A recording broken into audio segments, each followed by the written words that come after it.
So చాలామంది couple pregnancy గురించి plan చేసుకుంటున్నప్పుడు సపోజ్ మీరు ఫర్దర్గా ట్రీట్మెంట్స్కి వెళ్ళాలి ఐవీఎఫ్ అంటే. సో ఐవీఎఫ్ అనేసరికి చాలామందికి ఒక అపోహ ఉంటుంది, ఐవీఎఫ్ అనేది హై రిస్క్ ప్రెగ్నెన్సీ అవుతుంది, అట్ ద సేమ్ టైం ఏంటంటే డెఫినెట్గా సిజేరియన్నే అవుతుంది అని అపోహలో ఉంటారు.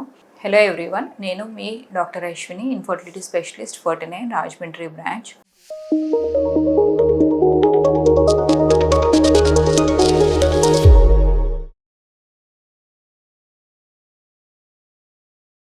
So IVF is a method where మీకు న్యాచురల్గా ప్రెగ్నెన్సీ అవ్వట్లేదు. Maybe because of your egg count బట్టి లేదా మగవారి యొక్క కౌంట్ బట్టి కన్ఫర్మ్ అవ్వట్లేదు. సో దాన్ని మీరు ట్రీట్మెంట్ వన్స్ ఐవీఎఫ్ ట్రీట్మెంట్ తీసుకున్న తర్వాత కన్ఫర్మ్ అయిన తర్వాత ఆఫ్టర్ 3rd మంత్ మిగతా న్యాచురల్గా ప్రెగ్నెన్సీ కానీ ట్యాబ్లెట్స్ ద్వారా ప్రెగ్నెన్సీ ఎలా కన్ఫర్మ్ అవుతుందో అలాగే ఐవీఎఫ్లో కూడా ఆఫ్టర్ 3rd మంత్ సేమ్ అయ్యే మెడికేషన్స్ అనేది కంటిన్యూ చేయటం జరుగుతుంది. సో ఎగ్జాక్ట్గా ఇంకేం మార్చాల్సిన అవసరం లేదండి.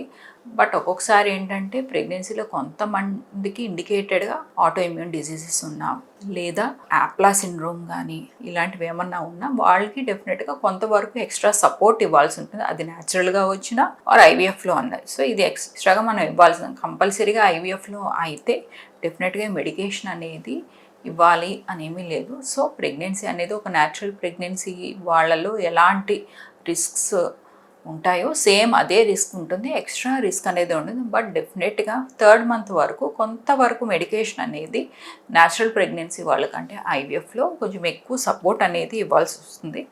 ఎందుకంటే మనం స్టార్ట్ చేసే ట్రీట్మెంట్ ఏదైతే ఉందో ఈస్ట్రోజన్ ప్రొజెస్ట్రాన్ దాన్ని కొంతవరకు ప్రెజెంటేషన్ కన్ఫర్మ్ అయ్యేంత వరకు అట్లీస్ట్ 10 వీక్స్ వరకు కంటిన్యూ చేస్తాం. సో న్యాచురల్ ప్రెగ్నెన్సీ కంటే కొంచెం ఐవీఎఫ్ ట్రీట్మెంట్లో ఈ మెడికేషన్ అనేది యూజ్ చేయాలి, but not beyond 3rd month అనమాట. సో వీళ్ళల్లో న్యాచురల్గా డెలివరీ అయ్యే ప్రాసెస్ ఎలా ఉంటుంది అంటే మదర్ బేబీ ఇండికేషన్స్ ఏమీ లేకపోతే IVF as such is not an indication for caesarean section అనమాట. సో మదర్కి ఏమీ కాంప్లికేషన్స్ రిస్క్స్ లేకుండా బేబీకి కూడా ఏవి కాంప్లికేషన్ రిస్క్ లేకపోతే ఐవీఎఫ్ ప్రెగ్నెన్సీలో కన్ఫర్మ్ అయిన వాళ్ళు డెఫినెట్గా సిజేరియన్కే వెళ్ళాలని లేదు.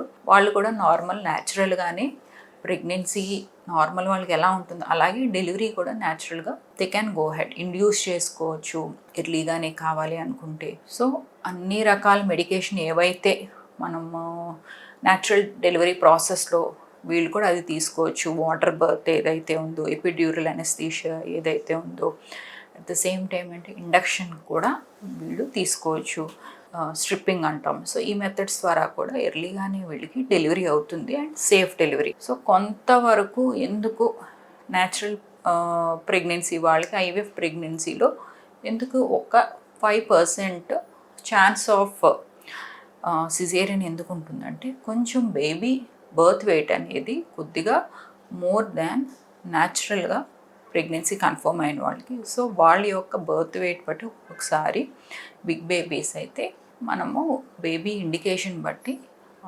సిజేరియన్ చేయాల్సి వస్తుంది. ఒకసారి అంటే పిఐహెచ్ కూడా కంపేర్ టు న్యాచురల్ ప్రెగ్నెన్సీలో ఒక 5% రిస్క్ అనేది ఐవీఎఫ్ ప్రెగ్నెన్సీస్లో ఉంటుంది. అలా అని చెప్పి అందరికీ హైపర్ టెన్షన్ వస్తుందని కాదు, ఒక 5%.